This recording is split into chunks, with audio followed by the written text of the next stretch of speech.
हिमालय एक ऐसा दिव्य लोक है जो हमारे पृथ्वी पर होते हुए भी सभी देवताओं की भ्रमण स्थली है, जहाँ सभी ग्रहों और लोकों के निवासी यहाँ विचरण करते हैं। कुछ लोगों के अनुसार यही सिद्धाश्रम है, जो कुछ लोग मानते हैं कि यह धरती पर दूसरे आयाम की एक कड़ी है। हमने कई बार सुना है कि हिमालय में आज भी एक ऐसी जगह है जो आम जन से परे है और सामान्य इंसान वहाँ पहुँच नहीं सकता। यह धरती पर एक स्वर्ग है जहाँ उम्र थम सी जाती है, जहाँ कभी मृत्यु नहीं होती। इस अलौकिक आश्रम का उल्लेख चारों वेदों में है और कई धार्मिक ग्रंथों में इस स्थान का वर्णन है। आज के इस वीडियो में हम बात करेंगे एक ऐसे रहस्यमयी दुनिया की जो हमारे हिमालय की वादियों में छिपी है, जिसका नाम है संग्रीला घाटी, जहाँ वायु शून्य रहती है और भूहीनता के क्षेत्र में आते हैं। भूहीनता और वायु शून्यता वाले स्थान चौथे आयाम से प्रभावित होते हैं, यानी कि फोर्थ डायमेंशन से। बोलचाल की भाषा में जिसे दूसरी दुनिया कह सकते हैं, इसे हम बरमुदा ट्रायंगल भी कह सकते हैं, जिसमें जाने के बाद कोई वस्तु या व्यक्ति का इस 3 आयाम वाले स्थूल जगत से उसका अस्तित्व लुप्त हो जाता है, वह इस दुनिया से गायब हो जाता है। संग्रीला, संभाला, सिद्धाश्रम, ज्ञानगंज, ये सभी नाम एक ही जगह के हैं जो भारत और तिब्बत के बीच स्थित कैलाश पर्वत की घाटियों में स्थित है। यह वही संभाला है जहाँ से भगवान कल्कि का संबंध है। हिंदू धर्म ग्रंथों के अनुसार भगवान विष्णु के 10वें अवतार का जन्म यहीं हुआ है। कल्कि इन्हीं आश्रमों में दीक्षा लेकर कलयुग के अंत की शुरुआत करेंगे। यहाँ कई रहस्य हैं, इसलिए वीडियो को अंत तक देखें और लाइक शेयर अवश्य करें, और अगर चैनल पर नए हैं तो चैनल को सब्सक्राइब कर लें। संग्रीला को स्वर्ग का द्वार कहा जाता है। इस घाटी में प्रवेश करने पर प्राण, मन के विचार की शक्ति, शारीरिक क्षमता और मानसिक चेतना कई गुना तक बढ़ जाते हैं।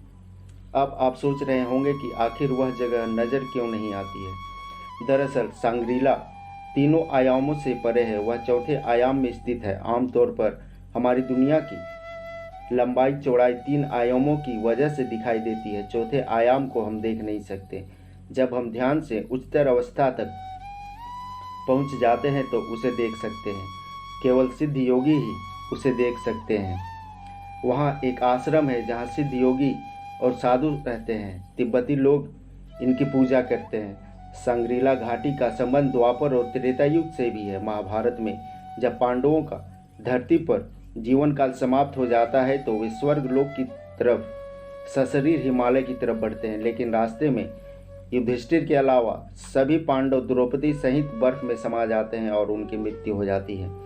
केवल युधिष्ठिर ही धर्म रूपी कुत्ते के साथ स्वर्ग पहुंचते हैं, और हिमालय में स्थित वह स्थान और दूसरा कोई नहीं बल्कि सांग्रीला ही था। त्रेता युग में लक्ष्मण के मूर्छित होने पर हनुमान ने सांग्रीला से ही संजीवनी बूटी वाली पर्वत को अपने साथ ले गए थे। तिब्बती भाषा की किताब काल विज्ञान में इस घाटी का जिक्र मिलता है, जिसमें लिखा है कि दुनिया की हर चीज देश, काल और निमित्त से बंधी है, लेकिन इस घाटी में समय का असर नहीं होता है। अध्यात्म क्षेत्र, तंत्र साधना और तंत्र ज्ञान से जुड़े लोगों के लिए यह घाटी भारत के साथ साथ पूरे विश्व में मशहूर है।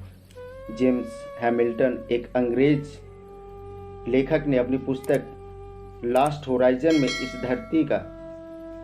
घाटी का जिक्र किया है। बाद में इस पर एक मूवी भी बनी। इस रहस्यमयी घाटी के बारे में कहा गया है कि लोग सैकड़ों वर्षों तक जीवित रहते हैं। 1930 में उन्होंने इस घाटी का नाम सांग्रीला रखा था।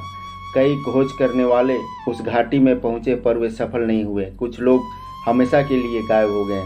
यहाँ तक कि चीन की सेना ने भी उस घाटी में प्रवेश किया, पर वहाँ के माहौल को देखकर वे वहाँ से भाग खड़े हुए। रात में उन्हें उस पर्वत पर कई चमकती हुई रोशनी दिखाई दे रही थी। कई अजीब घटनाएं घटित हो रही थी उनके साथ। विभिन्न धर्मों में वर्णित कई रहस्यमय स्थानों की तरह इस जगह को भी नग्न आंखों से नहीं देखा जा सकता। यह एक अनुभव है और केवल ध्यान और आध्यात्मिक जागरूकता के मार्ग से हम इस स्थान का अनुभव कर सकते हैं।